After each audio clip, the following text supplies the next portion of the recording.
Welcome back to the Pieces Here podcast, friends and peace scholars. I'm Avis Kalfsbeck, and I'm so happy to bring back the feisty early article wit of reporter Kitty Ocampos to help me introduce my new book, Poof. We'll be back to the Peace Words Peace classes on July 1st, and it's a great time to catch up on the classes we just finished. They start at episode 200. Kitty is a fictional character we heard from last summer. I've decided to do these satirical episodes all June because it's National Gun Violence Awareness Month. You can get more info about how to support these gun reduction efforts at wearorange.org, which is also in the show notes. I always knew guns would be a book topic when I started the Pedro the Water Dog Saves the Planet series. If you're new to my work, these aren't kids' books. They're books for people who realize this planet won't save itself. You can find Bulletpoof at your favorite bookstore or for free during the month of June at aviskalfsbeck.com/bullet-poof. That's Poof. Here is one of the dedications of my new book, Bulletpoof.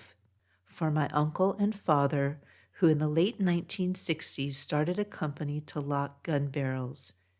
At a conference in Montreal in 1970, they displayed a large poster of my 3-year-old brother and cousin with the words, "Protect your loved ones." In 1990, Americans owned an estimated 90 to 100 million firearms, largely tied to hunting culture. By 2025, civilian-owned firearms have risen to nearly 400 million, even as fewer households own guns overall.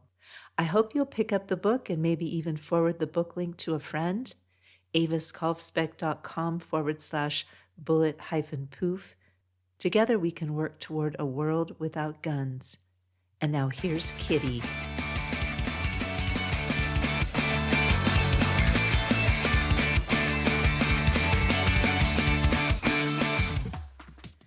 Well, hey there, friends and neighbors. Kitty Ocampos coming to you live from the Spoke Easy Community Forge and Makerspace. The organic lavender tea is steaming hot, the tools are lined up neat, and lighting up the room tonight is a local punk band called Emotional Baggage Claim. They're tearing through a beautiful track called The Only Thing We're Disarming Is Our Fear. I am just looking across the floor right now, and it warms my soul. We've got a couple of teenagers over at the Truant stand working patiently together to straighten out a wobbly rear wheel on a donated commuter bike and completely lost in the rhythm of the work. And I'm so proud to say it again. No one is holding a gosh darn gun. But friends, you won't believe the absolute bombshell of a bulletproof bulletin that just landed right here on my broadcast desk straight from the corporate data science sector. A massive internal data leak hit the executive servers of the major defense marketing firms this morning, and the boardroom is in an absolute tailspin over what they are officially calling the threat of the bicycle. According to the leaked documents, a secret multi-year psychological study conducted by the industry revealed a terrifying truth for the profit margins. The data proves that a person repairing a vintage 3-speed bicycle or building a cedar birdhouse in their garage experiences the exact same neurological feelings of competence, self-reliance, and masculine utility as someone purchasing a multi-thousand-dollar tactical firearm platform. The emergency memo notes, and I quote, "The mechanical satisfaction of fixing a physical machine is identical across demographics, but the bicycle achieves this at a fraction of the cost and without generating any recurring societal anxiety. If consumers realize they can build their own confidence with a $15 wrench set instead of a combat weapon, our entire economic model collapses." Unquote.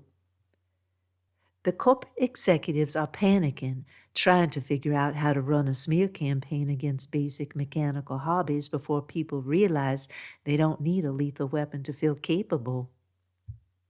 Oh, isn't that whole game exposed right there?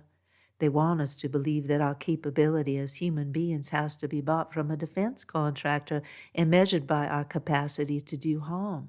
They are terrified of simple, wholesome self-reliance because when we learn to fix things with our own two hands, we stop buying the fear they're selling. True strength isn't found in a tool designed to break things down. It's found in the tools that help us build things up and keep each other moving forward. This is National Gun Violence Awareness Month, and we are celebrating the absolute power of local creative defiance.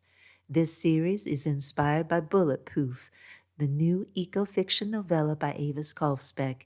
It's a beautiful story about a community that wakes up, refuses the corporate narrative of fear, and starts transforming their town by turning weapons into wheels. Thanks for being part of the family tonight at the Spokeasy. Keep your path clear out there. Listen for the peace.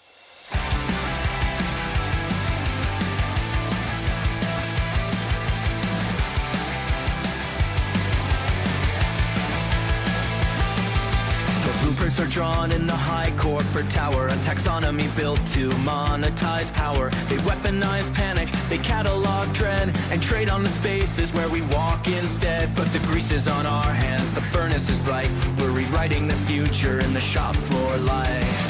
So melt down the armor, dismantle the fear. The blueprint is breaking, the village is here. We're trading the silence for a tandem wheel. With a hammer and a wrench, we turn the steel.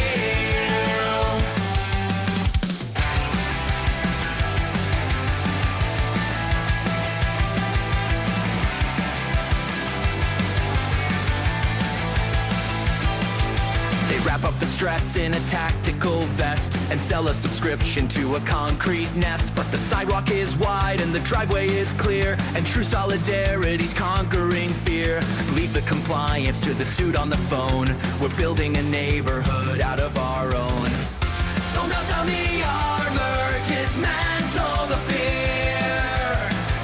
The blueprint is breaking, the village is here. We're trading the silence for a tandem wheel.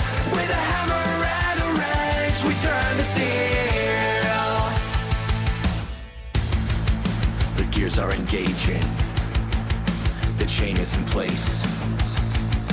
A beautiful friction in a communal space.